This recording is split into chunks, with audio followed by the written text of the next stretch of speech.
बच्चों, आज हम पढ़ने जा रहे हैं चैप्टर नंबर 3 शब्द विचार। यानी शब्द विचार क्या है? दो या दो से अधिक वर्णों के सार्थक मेल को हम शब्द कहते हैं। यानी दो या दो से अधिक जितने भी वर्ण हैं इनको मिलाकर हम शब्दों का निर्माण करते हैं।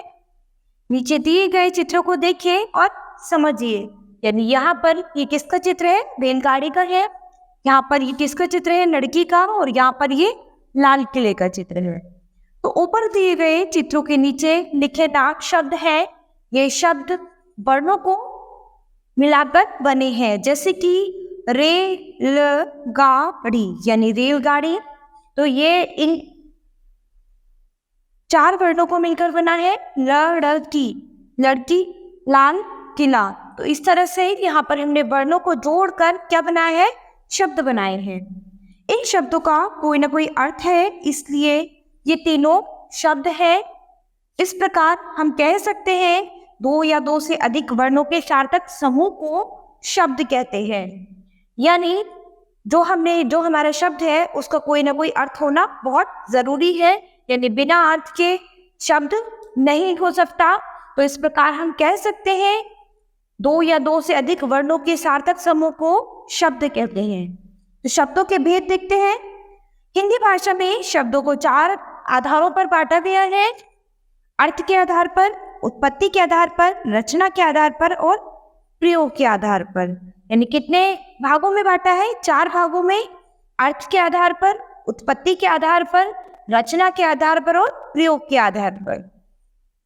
अर्थ के आधार पर शब्द भेद किस तरह से होते हैं? अर्थ के आधार पर शब्द दो प्रकार के होते हैं। सार्थक शब्द ऐसे शब्द जिनका कोई ना कोई अर्थ अवश्य होता है। तो वो कौन से शब्द कहलाते हैं? सार्थक शब्द कहलाते हैं। जिनका कोई ना कोई अर्थ जरूर होता है वे सार्थक शब्द कहलाती हैं। जैसे मानव, पानी, खाना, दौड़ना आदि। तो इनका अपना कोई अर्थ है। इसके बाद है सेकेंड नंबर पे निरर्थक शब्द। ऐसे शब्द जिनका कोई अर्थ नहीं होता वो निरर्थक शब्द कहलाते हैं। जैसे वानव, वाणी, वाना, वोड़ना आदि। यानी इनका कोई अर्थ ही नहीं है। ये जो शब्द है ये व्यर्थ है। इसके बाद अब हम उत्पत्ति के आधार पर शब्दों के भेद देखते हैं। यानी अर्थ के आधार पर शब्द कितने प्रकार के थे? दो प्रकार के थे, सार्थक शब्द और निरर्थक शब्द। सार्थक शब्द जिनका कोई अर्थ होता है और निरर्थक शब्द जिनका कोई अर्थ नहीं होता। अब उत्पत्ति के आधार पर देखते हैं। उत्पत्ति के आधार पर शब्द चार प्रकार के होते हैं। तत्सम शब्द संस्कृत से सीधे हिंदी में आए शब्द तत्सम शब्द कहलाते हैं। जैसे कि कवि, मयूर, मुनि आदि। यानी जो शब्द संस्कृत से सीधे हिंदी में आए गए हैं उन्हें हम तत्सम शब्द बोलते हैं। जैसे कि कवि, मयूर, मुनि आदि। इसके बाद है तद्भव शब्द। जो शब्द संस्कृत शब्दों के बदले हुए रूप हैं, यानी जो संस्कृत से हिंदी में लाने के बाद थोड़ा बदल दिए गए हैं, वो तद्भव शब्द कहलाते हैं। जैसे हाथ, मोर, ओट आदि। इसके बाद है देशज शब्द, जिनकी उत्पत्ति का पता नहीं चलता बल्कि हिंदी में आवश्यकता अनुसार बना दिए गए हैं।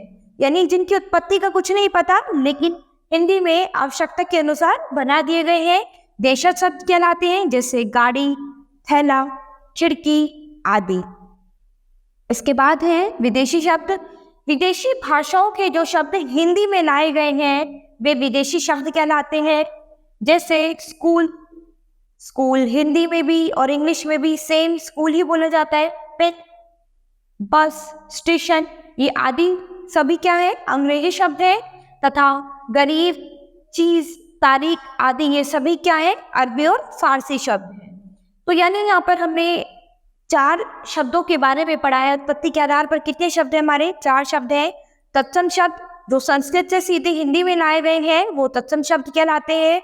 तद्भव शब्द जो शब्द संस्कृत से हिंदी में लाने के बाद कुछ बदल दिए गए हैं वो तद्भव शब्द कहलाते हैं। देशज शब्द जो जिनकी उत्पत्ति का कुछ पता नहीं चलता, जो हमने हिंदी में आवश्यकता अनुसार अपने बना लिए हैं, वो सभी देशज शब्द हैं। विदेशी शब्द जो विदेशी भाषाओं से हिंदी में लाए गए हैं वो सब विदेशी शब्द कहलाते हैं। तो उत्पत्ति के आधार पर हमारे 4 शब्द भेद थे। इसके बाद हम देखते हैं रचना के आधार पर शब्द भेद, यानी रचना के आधार पर शब्द कितने प्रकार के होते हैं? रचना के आधार पर शब्द 3 प्रकार के होते हैं। रूढ़ शब्द, जिन शब्दों के टुकड़ों का अर्थ नहीं होता रूढ़ शब्द कहलाते हैं, जैसे चित्र, मकान, पानी आदि। यानी इन शब्दों के अगर हम टुकड़े कर दें तो उसका कोई अर्थ नहीं होगा। यानी चित्र को अगर आप तोड़ते हैं तो यानी ची प्लस त्र, तो इसका अपना कोई अर्थ नहीं होगा। मकान को अगर म प्लस कान करते हैं तो इसका भी अपना कोई अर्थ नहीं होगा। यानी इनके हम टुकड़े नहीं कर सकते, ये रूढ़ शब्द कहलाते हैं। यौगिक शब्द, जो शब्द 2 शब्दों के योग से बनते हैं और उनमें से प्रत्येक शब्द का कोई अर्थ होता है, यौगिक शब्द कहलाते हैं। जैसे कुतुब प्लस मीनार, लाल प्लस किला, चिड़िया प्लस घर आदि।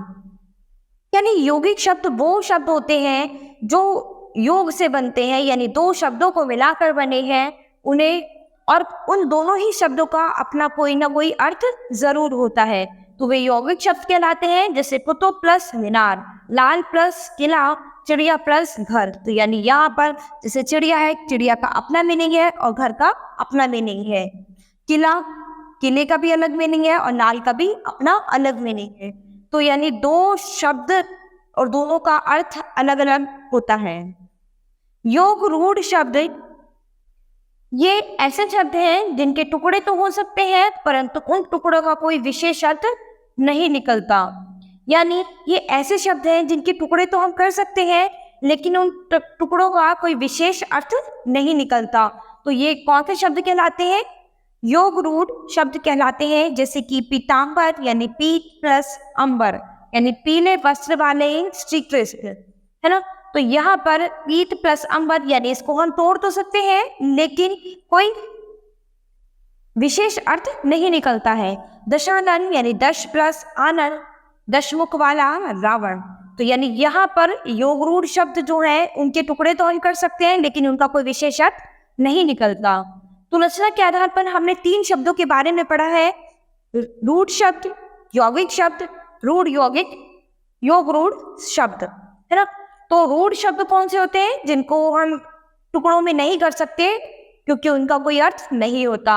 यौगिक शब्द वो होते हैं जो 2 शब्दों के योग से मिलकर बने हैं और दोनों का अपना अलग अलग अर्थ होता है। इसके बाद है योग रूढ़ शब्द, ये ऐसे शब्द हैं जो टुकड़ों में हो सकते हैं लेकिन इनका कोई विशेष अर्थ नहीं होता है। ठीक है, तो यहाँ पर अब हम अपने पढ़ेंगे प्रयोग के आधार पर शब्द भेद। तो प्रयोग के आधार पर शब्द 2 प्रकार के होते हैं। विकारी शब्द, जिन शब्दों का रूप लिंग, वचन, पुरुष और कारक के अनुसार बदलता है। जैसे लड़का पढ़ रहा है एक वचन और लड़के पढ़ रहे हैं तो बहुवचन। यानी इन शब्दों का रूप लिंग, वचन, पुरुष और कारक के अनुसार बदलता है।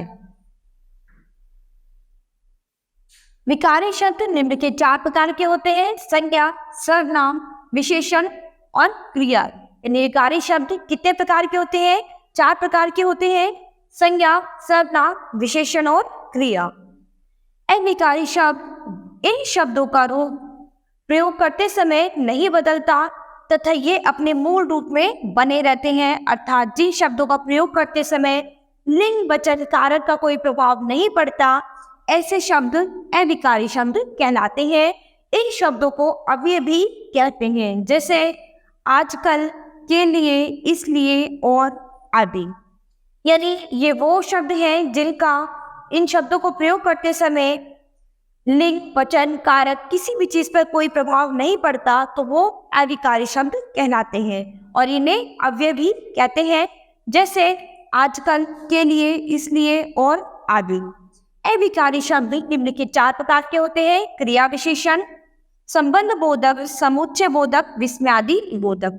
इस प्रकार प्रयोग की दृष्टि से शब्दों के 8 भेद माने गए हैं, क्योंकि 4 भेद तो विकारी शब्द के हो गए और 4 भेद अविकारी शब्द के हो गए, तो टोटल 8 भेद माने जाते हैं प्रयोग की दृष्टि से। क्रिया विशेषण, संबंध बोधक, समुच्चय बोधक, विस्मयादि बोधक। ठीक है।